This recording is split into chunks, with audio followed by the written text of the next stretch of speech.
तो हरे कृष्णा। तो आज हम दूसरे श्लोक पर प्रारंभ करेंगे आगे। ओम नमो भगवते वासुदेवाय। ओम नमो भगवते वासुदेवाय। ओम नमो भगवते वासुदेवाय। नारायणं नमस्कृत्यं नरं चैव नरोत्तमं देवीं सरस्वतीं व्यासं ततो जयम् उदीरयेत्। नष्टप्रायेषु अभद्रेषु नित्यं भागवत सेवया भगवते उत्तम श्लोके भक्ति भवति नष्टखे। तो आज जो श्लोक हम लोग पढ़ेंगे तो ये कुछ इस प्रकार है। धर्मः प्रोजिता कैत्वे अत्र परमानिमित्सारणम्। धर्मः प्रोजिता कैत्वे अत्र परमः निमित्सारणम्। सतं वेद्यं वास्तवम् अत्र वास्तु शिवादम्। सतं वेद्यं वास्तवम् अत्र वास्तु शिवादम्। तपात्रया उन्मूलिनं श्रीमद्भागवते महामुनि कृते किं वा परे ईश्वरः साद्ये हृदे अवरुद्धुध्यते अत्र कृतिभिः शुश्रुभिः तत्कनक्षनत्। तो ये श्लोक काफ़ी बड़ा है, तो एक बार मैं इसको जैसे प्रभुपाद स्टाइल है उसमें एक बार उच्चारण कर देती हूँ। धर्मः प्रोजितः कतेव अत्र परमा निर्मत्सारणं सतं वेदयं वास्तवम् अत्र वास्तु शिवादं।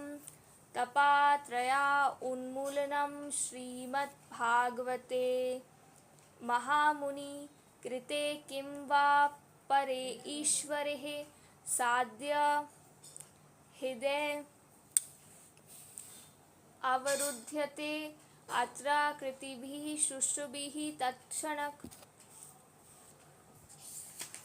तो आप जानते हैं कि यहाँ पर ना प्रभुपाद जी कहते हैं अनुवाद तात्पर्य। एक बार आपको ज़रा इसका अनुवाद पढ़ देती हूँ।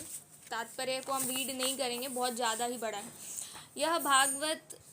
यह श्रीमद् भागवत पुराण भौतिक कारणों से प्रेरित होने वाले समस्त धार्मिक कृतियों को पूर्ण रूप से बहिष्कृत करते हुए सर्वोच्च सत्य का प्रतिपादन करता है, जो पूर्ण रूप से शुद्ध हृदय वाले भक्तों के लिए बोधगम्य है। यह सर्वोच्च सत्य वास्तविकता है जो माया से पृथक होते हुए सबके कल्याण के लिए है। ऐसा सत्य तीनों प्रकार के संतापों को समूल नष्ट करने वाला है। महामुनि श्रील व्यासदेव द्वारा अपनी परिपक्व अवस्था में संकलित यह सुंदर श्रीमद् भागवत पुराण ईश्वर साक्षात्कार के लिए अपने आप में पर्याप्त है। तो फिर अन्य किसी शास्त्र की क्या आवश्यकता है। जैसे कि कोई ध्यान पूर्वक या विनीत भाव से श्रीमद् भागवतम का संदेश को सुनता है, वैसे वैसे ज्ञान के इस संस्कार अनुशीलन से उसके हृदय में परम भगवान स्थापित हो जाते हैं। तो एक बार कृष्णा, जैसे हम भागवतम पढ़ना शुरू करते हैं ना, बिल्कुल एकदम बोलते ना श्रद्धा से, बिल्कुल निष्ठा के साथ, तो एक बार कृष्णा अगर आपके हार्ट के अंदर आ गए तो फिर दरवाजे बंद हो जाते हैं। ना कृष्णा बाहर जाते हैं, ना आपको अपने आप से दूर जाने देते हैं। तो ये कृष्ण का प्रेम है। और यहाँ पर क्लियरली बोलते हैं कि भागवतम को वही समझ सकते हैं जो अपने हृदय से बहुत शुद्ध हैं, जिनके अंदर जिज्ञासा है। तो प्रभुपाद जी बोलते हैं कि जो धर्म है ना, वो 4 प्रकार से, जैसे हम बोलते हैं ना धर्म के 4 पैर हैं। आपने देखा होगा प्रभुपाद जी ने 4 नियम बनाए हैं। जैसे मांसाहार नहीं करना। क्यों नहीं करना, इसको समझते हैं। अगर कोई व्यक्ति मांसाहार करता है तो उसके अंदर जो इंसानियत होती है ना, सेंसिटिविटी होती है, वो बिल्कुल ख़त्म हो जाती है। इससे एक बात साफ है, आप अपनी थाली पर अंडा रख करके खा रहे हो या मांस रख करके खा रहे हो, इससे साफ पता चलता है कि आपके एक समय का भोजन ज़्यादा इम्पोर्टेंट है एक जीव से। आप किसी की जान की कदर नहीं कर रहे हो। ऐसा व्यक्ति बहुत ऐसे रुष्ट हो जाता है और वो जीवों के प्रति दया भाव जो होता है ना, उसको खो देता है। फिर दूसरा रूल क्या बनाया प्रभुपाद जी ने कि हमें अवैध संबंध नहीं रखना चाहिए। तो ये जो अवैध संबंध वाला है, विवाह के पहले है ना, और विवाह के बाद में भी गृहस्थ आश्रम को पालन नहीं करना, ये प्योरिटी ख़त्म कर देता है। ऐसा व्यक्ति फंसता चला जाता है। स्पेसिफिकली जो विवाह के पहले वाले संबंध होते हैं ये तो बहुत दुखदाई होते हैं, और शरीर जो होता है उसका पूरी तरीके से नाश हो जाता है। ऐसे व्यक्ति के लाइफ में कभी कृष्ण नहीं आ सकते। ठीक है। तीसरा नियम प्रभुपाद जी ने रखा है, नशा नहीं करना, है ना। कॉफ़ी नहीं, चाय नहीं, कोई अल्कोहल नहीं, क्योंकि ये चीज़ें हमें लत लगा देती है और ऐसा व्यक्ति कभी संतुलन में नहीं रहेगा, वो शास्त्र को क्या पढ़ेगा, है ना। और फिर आखिरी होता है जुआ नहीं खेलना, गैम्बलिंग नहीं करना। ये तो सबसे ज़्यादा महत्वपूर्ण है, क्योंकि जो व्यक्ति 1 का 2, 2 का 4 करने में लगा हुआ है, वो व्यक्ति के ऊपर विश्वास करना बहुत मुश्किल है, वो सत्य नहीं बोलेगा। समझ रहे हैं आप। तो प्रभुपाद जी ने 4 नियम बनाए। अब है ना, जैसे ही प्रभुपाद जी ने 4 नियम बनाए थे, तो प्रभुपाद जी स्टार्टिंग में न्यूयॉर्क जाने से पहले एक मिश्राज के यहाँ पर रहते थे। तो वहाँ पर मिश्राज ने पूछा, तो प्रभुपाद जी ने बोला हमारे ये 4 नियम हैं। तो लोग ऐसे कहते थे कि है ना, ये ऐसे 4 नियम बना दिए, इसको बदल दो, कोई भी नहीं आएगा तुम्हारी संस्था में। प्रभुपाद जी ने बोला हाँ, वैसे भी हीरा खरीदने के लिए हर कोई नहीं आ सकता। सब्जी भाजी थोड़ी ना बेच रहे हैं हम, जो अब भीड़ इकट्ठी हो जाएगी हमारे पास। ठीक है। तो धर्म 4 चीज़ें के ऊपर बेस्ड है। 4 हम एक तरीके से कहते हैं कि प्राइमरी सब्जेक्ट्स हैं, जिसमें से सबसे पहला आता है पुण्य कार्य करना, पायस एक्टिविटीज़ करना। दूसरा आता है थोड़ा सा भाई जो आर्थिक व्यवस्था है उसको भी देखना होता है। तीसरा आता है इंद्रियों को संतुष्ट करने की कोशिश करना, और आखिरी आता है इस भौतिक जगत से मुक्ति। तो अगर लोग धार्मिक नहीं हैं तो इसका मतलब उनके जीवन में बहुत ज़्यादा दुख रह रहा है, उनको खुद को पता नहीं है। क्योंकि हमारा जो मनुष्य जीवन है वो तब शुरू होता है जब हम 4 कार्य नहीं करते हैं। जैसे प्रभुपाद जी बोलते हैं कि भाई हम 4 कार्य करके रह जाते हैं, बस ईटिंग, स्लीपिंग, मेटिंग, डिफेंडिंग। खाना, सोना, अपने आप को रक्षा करना, और आखिरी आता है बच्चे पैदा करना। तो ये काम तो जानवर भी कर रहे हैं, है ना। तो एक्स्ट्रा हम क्या कर रहे हैं, एक्स्ट्रा हम ये कर रहे हैं कि हम अपने आप को मनुष्य बनाने की कोशिश कर रहे हैं। प्रभुपाद जी क्लियरली बोलते हैं जो ये 4 नियम पालन करते हैं वो मनुष्य हैं, क्योंकि हम जिस हिसाब से अपनी चेतना को अभी उत्पन्न करेंगे ना, हमारे अगले जन्म में वही कैरी फॉरवर्ड होने वाला है। ठीक है। तो जो मनुष्य के जो निम्न स्तर के लोग हैं, है ना, वहाँ पर बात करते हैं तो सब लोग, मनुष्य में भी 4 प्रकार की योनियाँ बताई गई हैं, पता है हम सबको। तो वो 4 प्रकार की योनियों में ऐसा है कि सब चाहते हैं कहीं ना कहीं वो खुश रहें, है ना। तो यहाँ पर मैं थोड़ा सा रीड करती हूँ। धर्म में 4 मूल्य विषय सम्मिलित हैं: पुण्य कर्म, आर्थिक विकास, इंद्रिय तुष्टि तथा भव बंधन से मोक्ष, लिबरेशन। अधार्मिक जीवन असभ्य अवस्था है। वास्तुतः मानव जीवन की समारंभ धर्म के सूत्रपात से होता है। आहार, निद्रा, भय तथा मैथुन ये पशु जीवन के 4 नियम लक्षण है। ये चारों पशुओं तथा मनुष्यों के समान रूप से पाए जाते हैं, किंतु मनुष्यों में एक अतिरिक्त कार्य धर्म होता है। धर्म के बिना मनुष्य जीवन पशु जीवन से ज़्यादा अच्छा नहीं है।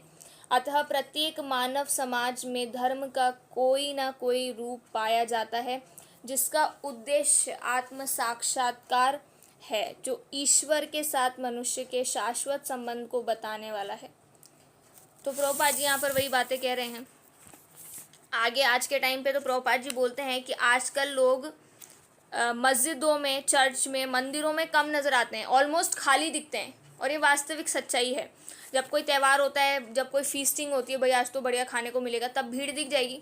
बाकी लोग मंदिर जाना पसंद नहीं करते। मंदिर से ज़्यादा लोगों को फैक्ट्रियों में, दुकानों में, सिनेमा हॉल में, ऐसे जगह जाना ज़्यादा अच्छा लगता है। और ये इनके ही जो पूर्वज हैं उन्होंने ही बनाया हुआ है। मनुष्यों की रुचि अपने पूर्वजों द्वारा बनाए गए धार्मिक स्थलों में ना होकर फैक्ट्री, दुकान तथा सिनेमा घरों की ओर अधिक है। इससे यह सिद्ध होता है कि धर्म का आचरण किसी न किसी आर्थिक लाभ के लिए किया जाता है। सब यही फ़ायदा देखने की तो कोशिश कर रहे हैं। तो एक्चुअली में हमें यहाँ पे स्टार्टिंग में बता रहे हैं, पहले श्लोक में आया कि परम भगवान कौन है, श्री कृष्ण है। अब यहाँ पर हमें परेशानी के बारे में बताए जा रहे हैं। आगे जा कर के साधु संत अपना सवाल पूछेंगे, क्योंकि अध्याय का नाम ही है मुनियों की जिज्ञासा। वो जिज्ञासा करेंगे सूत गोस्वामी जी से, सुखदेव गोस्वामी जी से, फिर ये लोग बोलेंगे। सूत गोस्वामी का आपको ज़्यादा बोलता हुआ नज़र आएगा। तो श्रीमद् भागवतम एक ऐसा ज्ञान है जो आपके हृदय को तुष्ट कर देगा पूरी तरीके से, और जो बिल्कुल शुद्ध भक्त होते हैं उनको ही सारी चीज़ें इसकी समझ में आ पाएंगी, है ना। क्योंकि हम देखेंगे इस भौतिक संसार में एक कंपटीशन सा लगा हुआ है। क्या बात का कंपटीशन है? जानवर जानवर आपस में कंपटीशन करता है, मनुष्य मनुष्य एक कंपटीशन करता है। देखा जाए तो हम हमेशा एक चीज़ कहते हैं कि अरे स्त्रियों को सम्मान नहीं मिलता समाज में, लेकिन मैं एक बात जानती हूँ, या फिर जो स्त्रियाँ हैं उनको इक्वालिटी चाहिए, ऐसे करके बोलते हैं इक्वालिटी, राइट टू इक्वालिटी, ऐसी राइट्स बना देते हैं। लेकिन आप एक बात का जवाब दीजिए कि अगर देखा जाए तो जैसे आतंकवादियों के बारे में बताते हैं, ये पुरुष होते हैं कि नहीं होते हैं। बात करते हैं हम जॉब करने वाले, किसी के नौकर बनने वाले, ये पुरुष होते हैं। महिलाओं का तो बहुत ऊंचा स्थान है हमारे वैदिक सिविलाइजेशन में। वैदिक सभ्यता बहुत ऊंचा स्थान देता है स्त्रियों का। हमें क्यों आना है उस शरीर के स्तर वाली बातों पर? तो हम कहीं ना कहीं भागवतम को तभी समझ सकते हैं जब हम ये मटेरियल वर्ल्ड की जो बातें हैं, जिसने भगवद गीता अच्छे से पढ़ ली हो, समझ ली हो, वो आगे बढ़ पाएगा। क्योंकि उनको पता है कि मुझे कॉम्पीट नहीं करना है यहाँ पे मटेरियल चीज़ों से। क्या कॉम्पीट करना है? अभी जैसे कोई व्यक्ति है, वो 20,000 की उसकी सैलरी है, ठीक है, उसके दोस्त है वो 40,000 कमा रहा है। अब उससे कंपटीशन, मुझे भी 40 कमाना है। अरे क्यों कमाना है? सोचने वाली बात है, क्यों ही कमाना है? आपका घर नहीं चल रहा उसमें, आपको ये देखना है ना कि मतलब यहाँ पर बोल रहे हैं पुण्य कर्म करना, आर्थिक व्यवस्था करना, लेकिन उतना करना जितने में घर चल जाए। इतना धन एकत्र करके क्या करोगे? अभी एक माता जी हैं, उनका जॉब लगा हुआ है, वो उधर बैंगलोर में जॉब करते हैं। उनका मैसेज आया था कल, वो बोल रहे थे इतना परेशान है, अभी 2 महीने इतना लोड है, बस सैटरडे संडे उनको थोड़ा छुट्टी मिल जाता है, तो सैटरडे संडे को वो थोड़ा मंदिर चल जाते हैं। भक्ति का बिल्कुल ऊपर नीचे हो गया है, क्लासेस भी ऐसे पता नहीं चलते फिरते सुन रहे हैं। तो नहीं है भौतिक जगत एक अच्छी जगह, आप यहाँ पर खुश नहीं रह सकते। बहुत कम जीव ऐसे होते हैं जिनके ऊपर इतनी कृपा हो जाती है कि भगवान उनको दुख भी देते हैं, इसलिए ताकि वो स्ट्रांग बने। कृष्ण पंच करते हैं ना, ऐसे बोलते हैं कि कृष्ण ने मुक्का मारा। सपोज पंच करना, वो ग्लव पहन करके पंच करते हैं ना पंचिंग बैग पे, तो कृष्णा का पंच हमें आनंद देना चाहिए।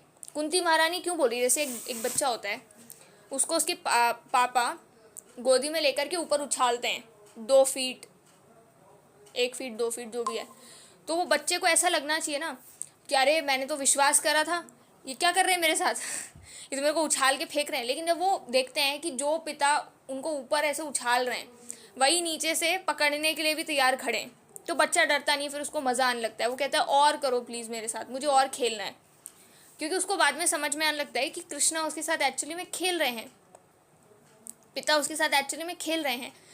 तो वरना आप सोच करके देखिए ना, कुंती महारानी फर्स्ट कैंटो में ही आएगा, कुंती महारानी कहती हैं कि हे प्रभु आप मुझे भर भर के परेशानियाँ दीजिए, क्योंकि मुझे पता है जैसे ही परेशानी आएगी मैं सबसे पहले आपके पास ही आऊँगी। क्योंकि उनको पता है कि जो फादर ऐसे उछाल रहे हैं, डर लगता है, थोड़ा सा पंच कर रहे हैं, डर लगता है, लेकिन पीछे सपोर्ट देने के लिए भी वही खड़े हैं। कभी कभार ऐसा होता है कि कोई परेशानी आती है, हमारा पूरा जो कॉन्शियसनेस का ग्राफ है वो एकदम ऊपर नीचे हो जाता है, हम बिल्कुल भक्ति में ऊपर नीचे उथल पुथल हो जाते हैं। लेकिन हमें पता चलता है अगर हम रुके ना थोड़ा सा, ऐसे टाइम पर कुछ भी नहीं करना चाहिए, बस सहन करना चाहिए और ज़्यादा से ज़्यादा जप करना चाहिए। ऐसे बोलते हैं कि ऐसी जो परेशानी आई है ना, उसको आप ब्लेसिंग्स में कन्वर्ट कर सकते हो ज़्यादा जप करके ऐसे समय पे। लेकिन शर्त है कि हम जप करते हैं एक्स्ट्रा टाइम, ऐसे समय पे हम नहीं करते हैं। ऐसे टाइम पे हम परेशान होकर के बैठते हैं, 10 जगह फ़ोन लगा देते हैं। लेकिन उस टाइम पे शांत रहना चाहिए, वेट करना चाहिए कि कृष्णा ने आपके लिए क्या छोड़ा है आगे। और कृष्णा जो भी करते हैं वो परफेक्ट करते हैं, क्योंकि वो परफेक्ट खुद हैं, ठीक है। और कितनी अच्छी बात है ना, हम इस मटेरियल वर्ल्ड में भी देखते हैं एक व्यक्ति दूसरे व्यक्ति से चिढ़ता है। जैसे सिंपल सा चीज़ है, 2 प्रभु जी हैं, दोनों मृदंग बजाते हैं, एक मृदंग बजाने में A1 है, परफेक्ट है, दूसरा एवरेज बजाता है, ठीक है, तो सब क्या बोलते हैं, अरे वो देखिए उन प्रभु जी का मृदंग कितना अच्छा है। और हम भी करते हैं ऐसा, हम क्या करते हैं, एक भक्त से दूसरे भक्त की तारीफ कर देते हैं। अब पता है ये सब चीज़ें क्या होती है, ये एनवियसनेस पैदा करती है। या तो आप देखिए कि जो सामने वाला भक्त है वो बहुत ज़्यादा स्पिरिचुअली इंक्लाइंड हो, जैसे हम प्रभु जी हैं, वैष्णव महाराज जी हैं, तो हम उनके आगे अगर जैसे कोई बात में हमने कोई तारीफ करी तो हमें है ना उनको जेलसी नहीं होगा, क्योंकि वो प्योर है, उनको ये सब चीज़ों से फ़र्क नहीं पड़ता, उनको पता है ये सब जो है ये कृष्ण का दिया हुआ है। लेकिन हम नहीं देख पाते ये चीज़ें, हमारे अंदर जेलसी उत्पन्न होता है, जरा सा हमारे आगे तारीफ कर देता है ना किसी की, तो हमारा मन से बोलते ना अंदर से ना खून खोलने लग जाता है। होता है कि नहीं होता ऐसा? तो ये सिम्टम्स हैं कि इस भौतिक संसार में सब एक दूसरे से जेलस हैं, एनवियस हैं, सब चिढ़ते हैं। आपको ये चीज़ें रियलाइज़ तब होगी जब आप भक्ति में थोड़ा आगे बढ़ने लगेंगे ना, तो आपको पता चलेगा यहाँ पर अच्छे अच्छे जो आपको देखने में बहुत सुंदर सुंदर से भक्त लग रहे हैं, हो सकता है बहुत अच्छा मृदंग बजाते हो, बहुत अच्छा गाते हो, बहुत अच्छा डांस करते हो, बहुत अच्छी क्लास लेते हो, लेकिन एनवियसनेस किसी को नहीं छोड़ी है जब तक वो शुद्ध भक्त नहीं है, सबके अंदर है। क्योंकि एक्चुअली में प्रभुपाद जी कहते हैं ये जो एनवियसनेस है, ये जो जेलसी है, ये हमें खुद से नहीं है, मतलब देखा जाए तो ऐसा नहीं सामने वाले व्यक्ति से है। जैसे सपोज करिए कि कोई एक माता जी हैं, वो बहुत अच्छा कुकिंग करती हैं, मुझे कुकिंग नहीं आती है, ठीक है, मैं टूटी फूटी कुकिंग करती हूँ, तो मुझे जेलसी होना चाहिए उनसे। लेकिन मुझे ये देखना भी तो आना चाहिए कि पहले मेरे अंदर क्या कमी थी, अब कितनी सुधार हो पा रहा है। हमें अगर कंपेयर भी करना है तो खुद से करिए ना, मुझे अपने आप को बेहतर बनाना है, औरों को देख करके क्या होगा।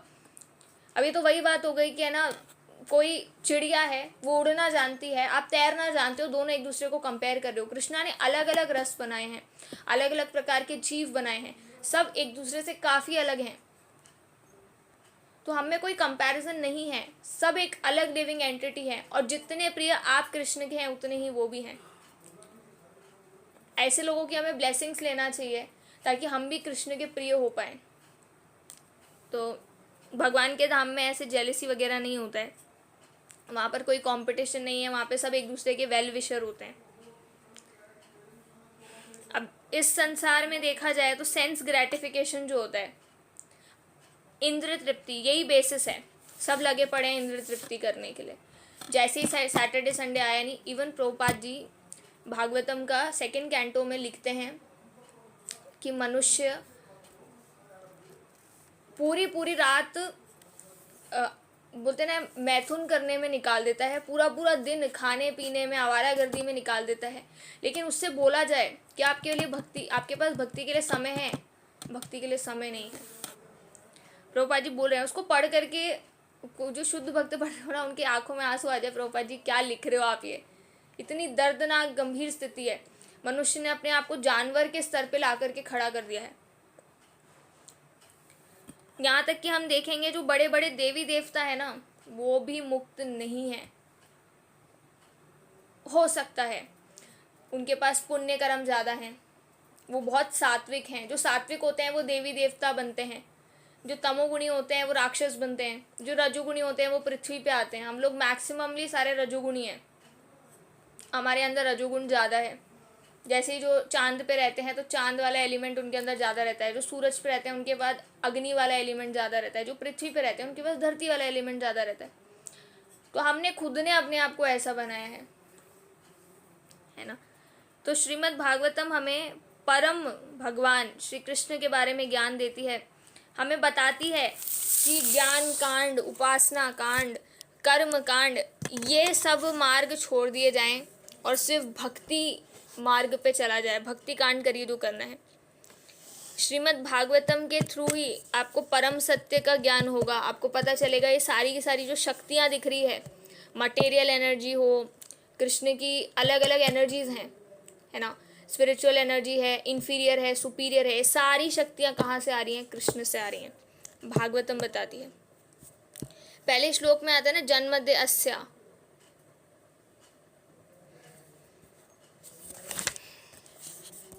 और यहाँ पर 3 प्रकार के कष्ट जो हमें इस भौतिक संसार में देखने को मिलते हैं। कौन कौन से कष्ट हैं? खुद के शरीर से, खुद के दिमाग से होने वाले। जैसे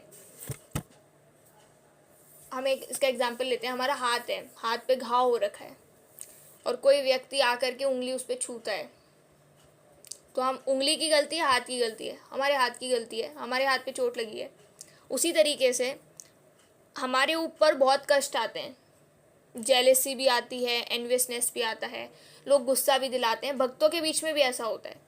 लेकिन उनके पास कृष्ण उनको बुद्धि देते हैं कि यहाँ पर सहन करना चाहिए और वेट करिए, क्या पता एक बार आप फेल हो जाओ लेकिन फिर कोशिश करो।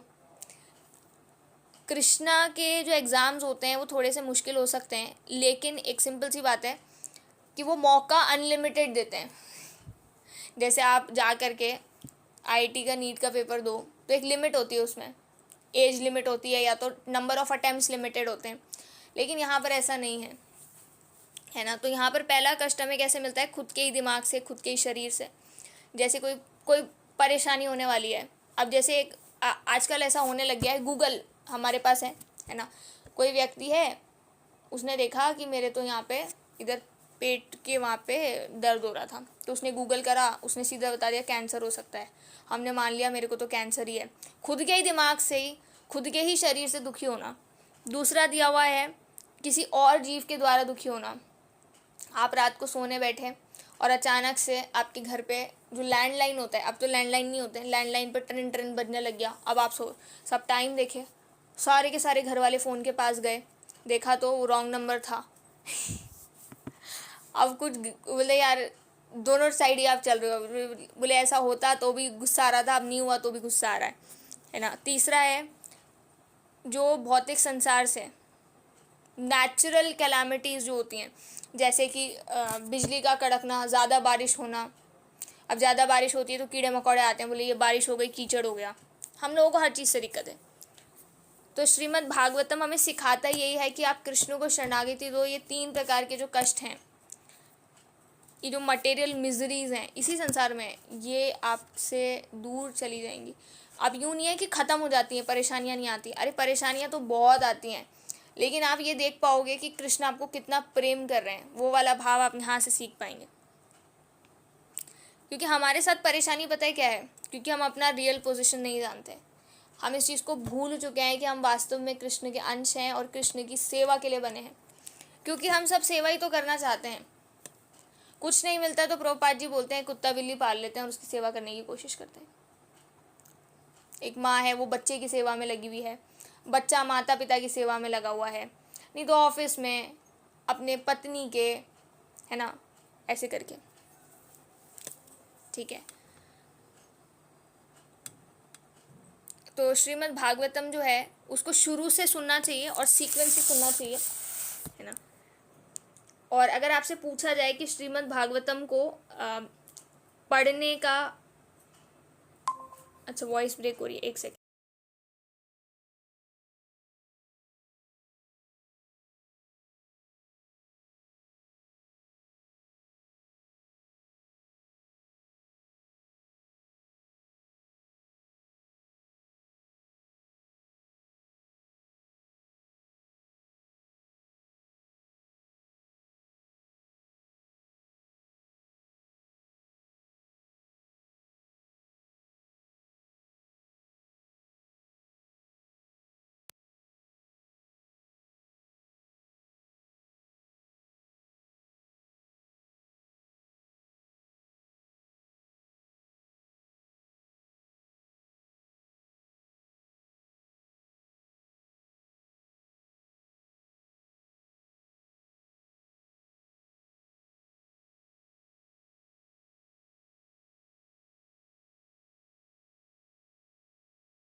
तो रस के बारे में चर्चा होगी फिर, ऐसा कौन सा रस है जो महसूस हो रहा है। ठीक है, तो इसको कल करेंगे, है ना। 3 बार हरे कृष्ण महामंत्र का जप कर लेते हैं। हरे कृष्णा कृष्णा कृष्णा हरे हरे, हरे राम राम राम हरे हरे, हरे कृष्णा कृष्णा कृष्णा हरे हरे, हरे राम राम राम हरे हरे, हरे कृष्णा कृष्णा कृष्णा हरे हरे, हरे राम राम राम हरे हरे। भागवतम महाग्रंथ की जय। श्रील प्रभुपाद जी की जय।